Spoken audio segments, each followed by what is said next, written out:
Hello and welcome to the RotoWire Esports Show. My name is Ethan Sexton. Joining me as always, DFS Chan. Chan, how are you today?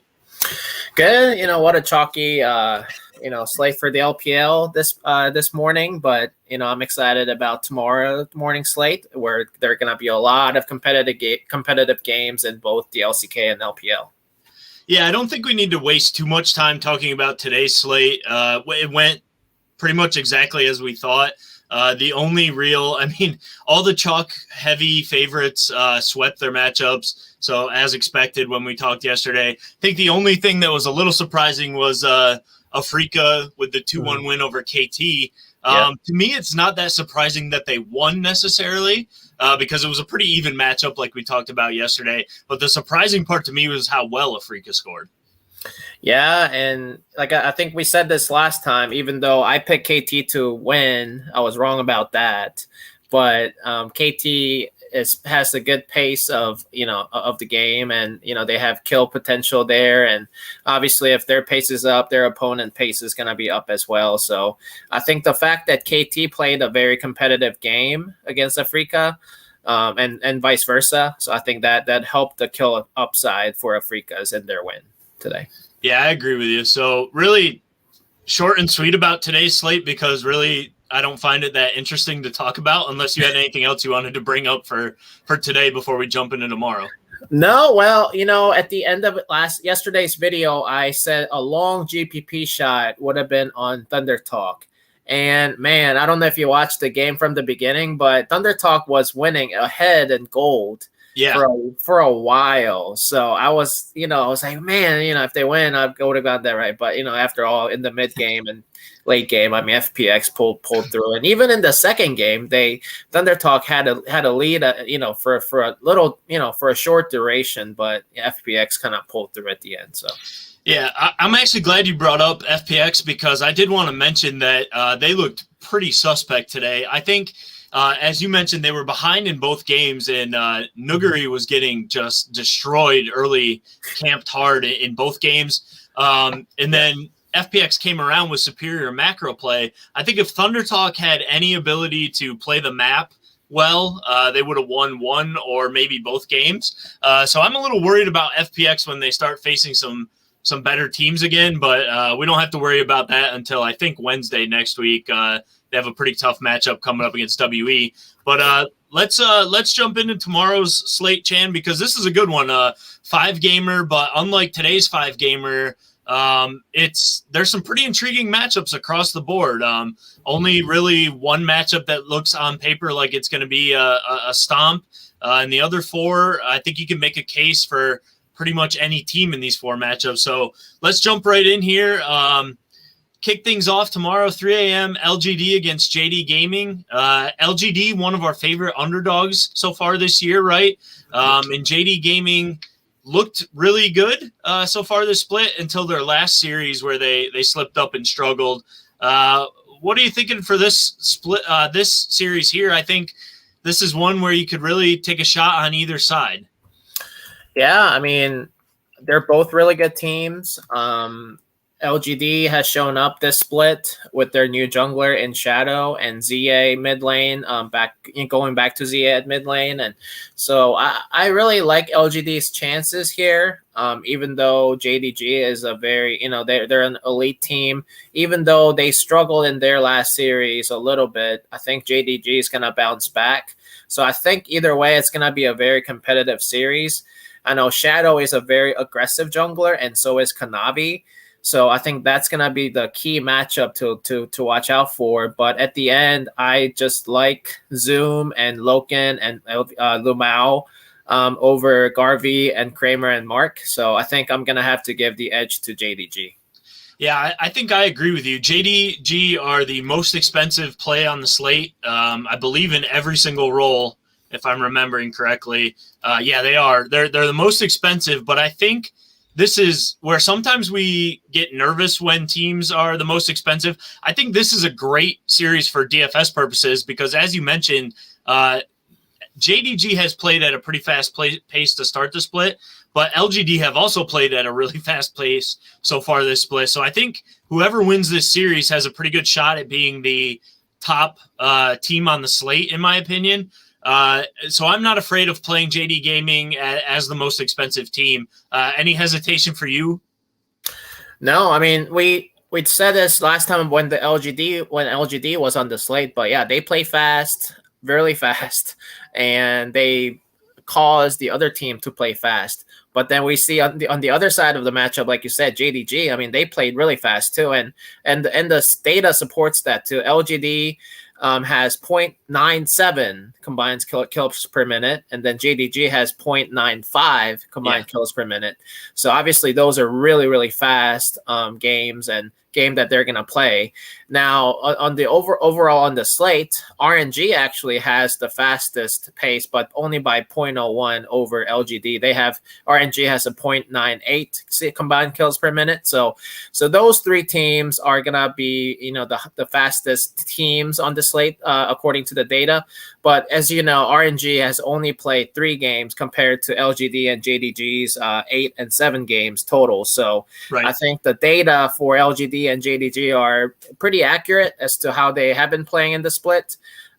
So yeah, I mean, I think this is going to be the fastest matchup in terms of kill upside. For DFS purposes, you definitely want to get a piece of it, whichever side you want to choose. Yeah, I agree with that. I think you and me both like JDG to win here, but I think we were both on board with, if you're playing multiple entries, to have an LGD lineup, because this looks like a pretty explosive series either way for DFS. Yeah, and obviously, like I said, the junglers on both teams are very aggressive, so you want to have, Shadow if you are long stacking or short stacking LGD, and then Kanavi on JDG. So those are the 2 players on, respectively on each team that you wanna roster for DFS. Yep, for sure. So moving on, the first LCK series of the day is Sandbox against T1. I think this is really the only series on this slate where it looks like T1 are pretty comfortably going to get a 2-0. Sandbox, they got that win the other day, but I'm really not that high on them still, despite being the Sandbox guy in the past. I think this looks like a pretty clean sweep for T1. But is there any hesitation in using T1 in this matchup? Yeah, I mean, compared to the LPL teams, even though T1 has fared a very fast pace, for an LCK team, I just think there are better options on the slate. And actually, I think this might be a trap game for T1. Okay.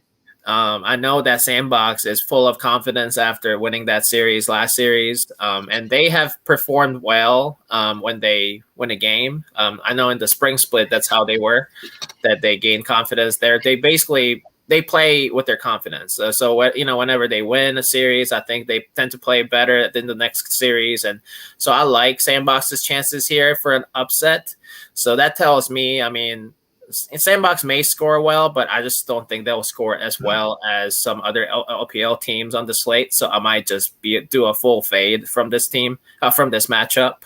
So, but if you were to, stack players from T1, T1 is probably the fastest LCK team on the slate, other than maybe Hanwha Life. I know Hanwha has been struggling a bit, so a T1 would be a nice, fast-paced team that you can choose if you were to, gain leverage on those LPL teams that you may not stack. But yeah, I mean T1, as they're kind of spread out in terms of kill participation and kill percentage. I like Cuz, I like Teddy. As you know, Teddy, Teddy carries that team a lot, and Faker has been late in his career now, has been playing more of a supportive role for that team, and I know he makes good calls during the game and stuff. But Teddy, they put a lot of resources in Teddy and Cuz nowadays, and I know Kana has been struggling a little bit early in the split compared to last split in the spring split, but I know Kana has been playing well, and he's going up against Summit. So Summit is probably their best player, in my opinion, for Sandbox so far. And he has, as the data shows, that Summit has the highest kill share for that team, which, seems odd for a top laner, but that's how they play through their top lane. So, yeah, maybe Cuz and Teddy would be the players I would focus on T1. Yep, I can get behind that. I think I agree with the one thing you said is I think this ends up being almost a full fade for me personally, because I think if T1 win as expected, they're not going to outscore some of these LPL favorites. And if Sandbox win, I think if Sandbox are the only underdog that wins, then yeah, they're going to be a good play. But if some of these other underdogs win, like I see if all of the LPL underdogs won and Sandbox won, I think Sandbox would be the fourth highest scoring team, so the lowest scoring underdog. So I'm not really high on using players from either team in this matchup. I think you could potentially get away with using the team slot for, if you think Sandbox is going to win, you could punt with their team slot. Or if you think T1 is going to win, then their team slot's probably a good bet. But overall, I'm not as high on that matchup as some of these other ones, including this next one. The next one in the LPL, we've got BLG versus Suning. Suning are the second highest favorite in terms of DraftKings pricing in most roles, not in every single role, but in quite a few. Suning finally got their first win yesterday, but BLG have looked pretty good. I feel like this is a pretty good spot for BLG. Do you agree with me, or do you think this is more of a Suning favored matchup? So I think it all comes down to whether you think BLG is better than Suning or not in terms of their power rankings or just overall team level. As we talked about it last time, Suning was on the slate. I mean, Suning takes care of business against bad teams that are worse than them. So if you think BLG is worse than Suning, then Suning, will fare well, and I think they will score well as well. But in my opinion, I think the opposite. I think BLG is better than Suning. So I think I have to go with BLG, and they're actually the underdog in this matchup, like you said. Yep. So I like BLG's chances for an upset here. I think I like let's see, Angel and Huanfeng that don't really scare me against going up against Zika and aiming. So I think BLG has a really good roster, and I know Biu has been playing really well, and I know Suning does really well when Bin gets a kill, gets few kills here early in the game, and then he carries that team for the entire, game. And so I just think I trust that Biu is not going to feed. I think BLG, I like that upset pick here over Suning. Yeah, I think I agree with you. I'm on board with the BLG pick. Technically in the standings, BLG are worse than Suning right now, but they have the exact same match record. It's just that Suning have a 4-4 game record, and BLG's record is 4-5. So they have one more loss in their series, but overall, both teams are 1-2 right now. I just think BLG as an underdog, they're quite cheap on this slate. I really like them in this spot and with their soft pricing. I'd be a little hesitant in using Suning. They're priced over teams like RNG, T1, and Hanwha Life in pretty much every role. So I'd be a little hesitant in using them at these prices. I think if they win, they could score well. But there's definitely some risk involved. As we both said, we both really like BLG here. And a lot of it for me is I think BLG are just as good as Suning, and you're getting one heck of a discount on them in terms of the DraftKings pricing. So that's kind of got me really liking BLG for tomorrow. Exactly, and from the kill upside standpoint, there is risk because BLG is the slowest combined kills per minute team for LPL teams on the slate. They're still higher than an LCK teams on the slate, but just comparatively, all the three favorites, if you look at RNG, JDG, and Suning actually fares the lowest combined kills per minute as well. So to go off of Suning's low combined kills per minute and then BLG's low combined kills per minute comparatively, there is a good reason to fade this matchup if you are to build an optimal cash lineup, in my opinion, because I think RNG and JDG, have a higher kill upside there. But obviously, those are going to be very expensive. And, that maybe there is a reason to play BLG here. But, just the warning that they tend to play on the slower side, comparatively. Yep. That's definitely something to consider when you're making your lineups for sure. The next one, man, this is the best matchup on the slate, in my opinion, because LNG have been great to start the year. They're 4-0. Yeah. Tied at the top. They're only behind Edward Gaming on game score. Edward Gaming are 8-1. LNG are 8-3, but both teams are 4-0.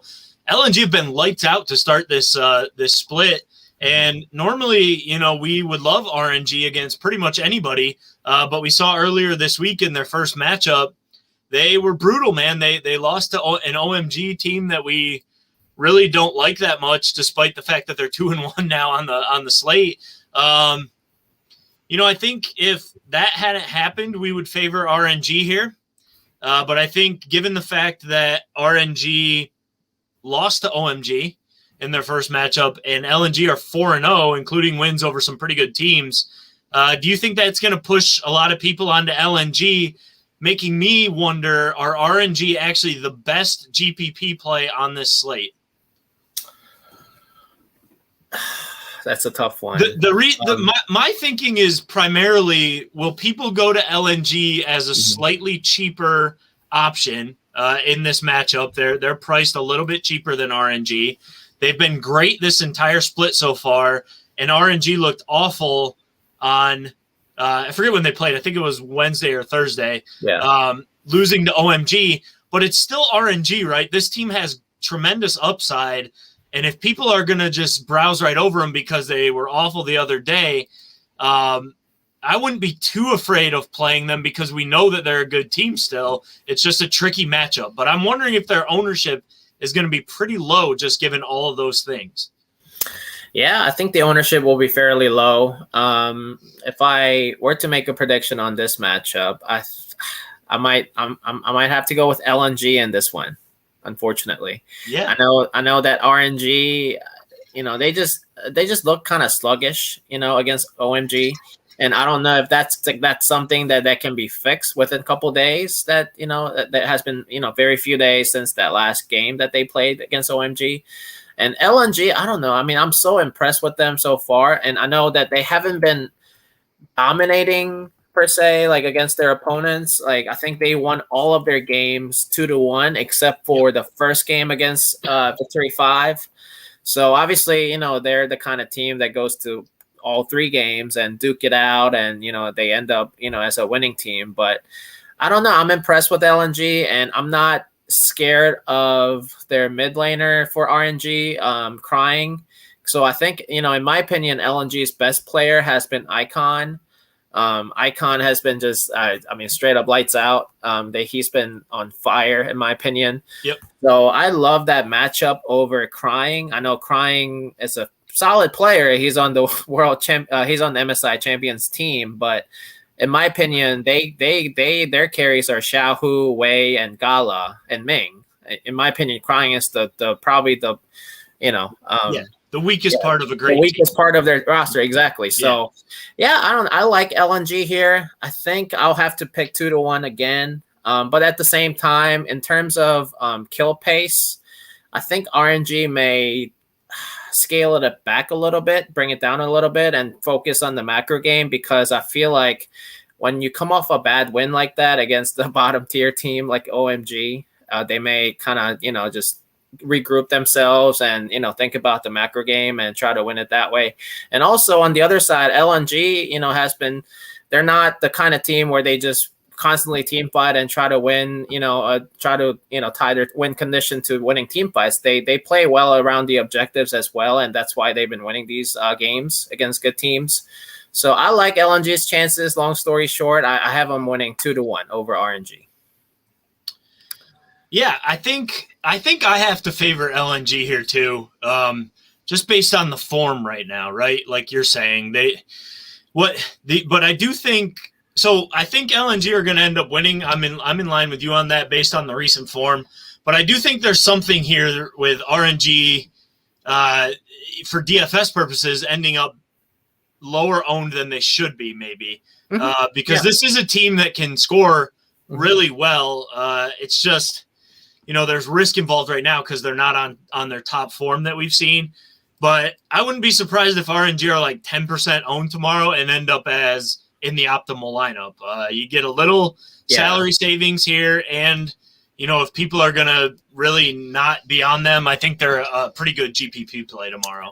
I agree. I think, if RNG wins this matchup against LNG, they're not going to be, what is it, the odds, the negative 195? They're not going to be that low probably for the rest of the entire summer split. So I just think, it's a good leverage spot. I think the ownership will be much lower on RNG compared to, other slates that they're on.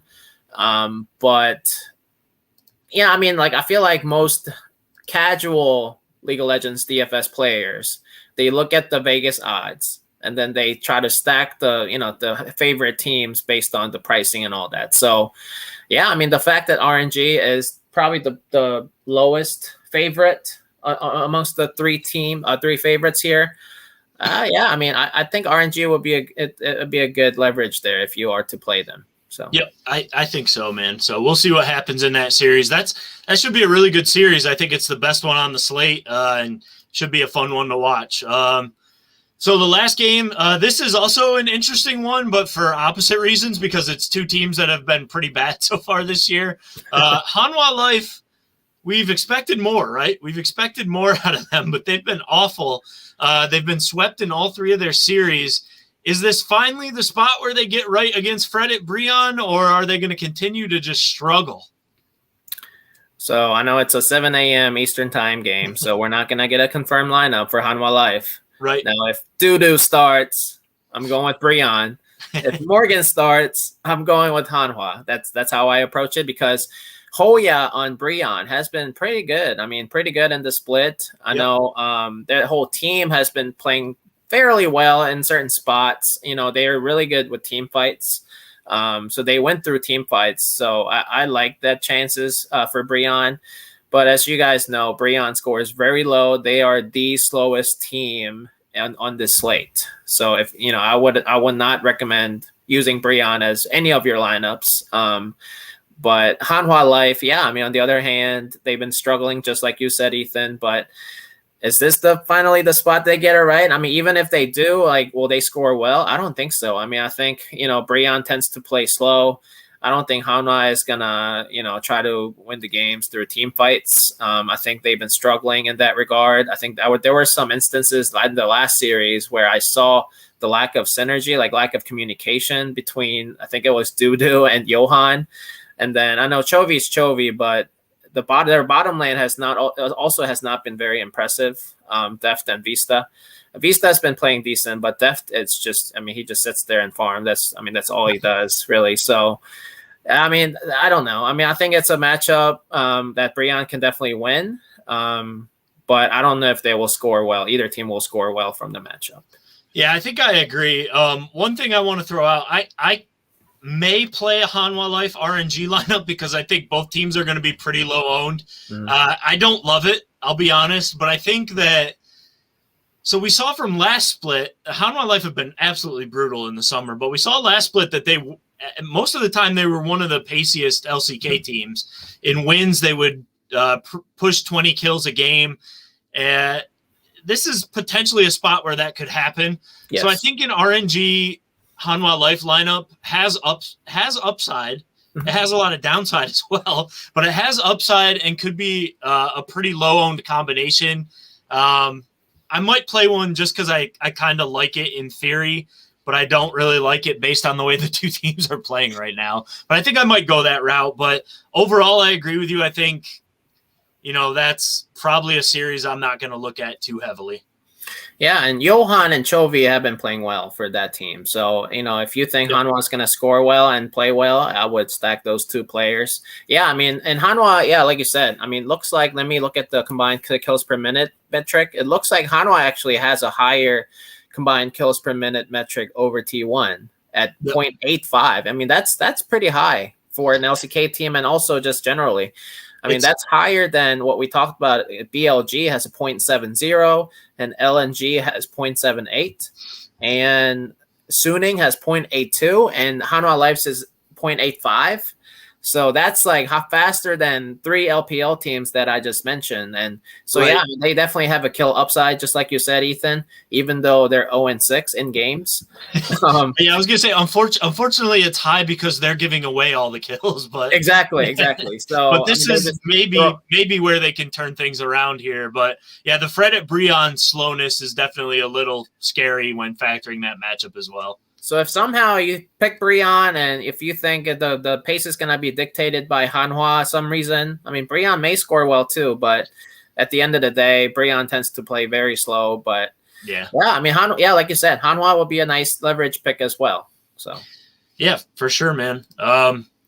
All right, Chan, anything else you want to go over before we say goodbye here? I think this is actually a great slate. It's a 5-gamer, which is really nice, gives us a lot of options, and there's every series except, you even kind of made a case for that Sandbox T1 series. Honestly, that was the one I was thinking was kind of lopsided, but pretty much every series has a reason to at least consider both teams, so it should be a fun one.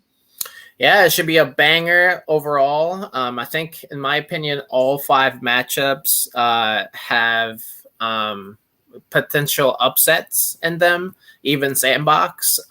So, yeah, I mean, we'll see how it goes. But I think the most important thing on a slate like this with all close matchups is just to look at the pace of each matchup and then kind of go with your gut and your eye test as to which team you think will score the best. And then obviously here, throw in some upsets here, underdogs here and there, because I think this is a fantastic slate for GPP because there are a lot of underdogs that can win potentially. So yeah, I mean, I think you can go many ways, but my favorite teams to stack today would be JDG, obviously that from that matchup, JDG and LGD.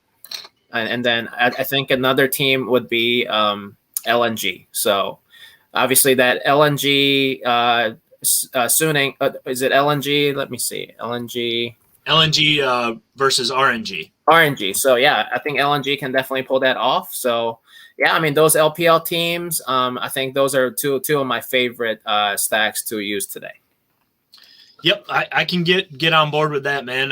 If you guys have liked this video, please give us a like down below and subscribe to the YouTube channel. That'll keep you up to date when we're going live and when our videos are scheduled and all that good stuff. If you want to check out RotoWire, you can go to rotowire.com/try. Link down below. Click on that. Free 10-day trial, no credit card required. Once you're signed up, you can go to rotowire.com/chat and join the Discord channel, our server. We're in there talking about slates, including the LEC and LCS, which we do not do videos on, but we are talking about them in the Discord channel. So feel free to jump on and chat with us there after you sign up to the site. I think that's it, Chan. Good luck tomorrow, and we'll talk to you on Sunday for Monday slate, which is going to feel like a real letdown after these 5-gamers, as it'll be only a 2-game LPL slate. Sounds good. Thanks, Ethan, and good luck, everybody.